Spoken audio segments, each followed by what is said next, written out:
శ్రీమద్భగవద్గీత అర్జున విషాదయోగం. తస్య సంజనయన్ హర్షం కురువృత్తః పితామహః సింహనాదం వినద్యోచ్చైః శంఖం దద్మౌ ప్రతాపవాన్. భావము: కురువృద్ధుడును ప్రతాపశాలియును అయిన భీష్మ పితామహుడు దుర్యోధనుని ఈ మాటలు విని అతనిని సంతోషపరచుటకై ఉచ్చస్వరముతో సింహనాదమునర్చి తన శంఖమును పూరించెను.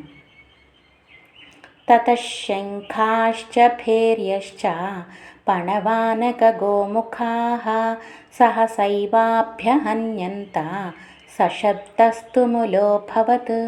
భావము: మరుక్షణము శంఖములు, నగారాలు, తప్పెటలు, మృదంగములు, గోముఖ వాద్యములు మొదలైనవి ఒక్కసారిగా మ్రోగినవి.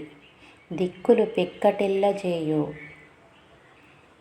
ఈ వాద్యనాదములు భయంకరములై ఒప్పినవి.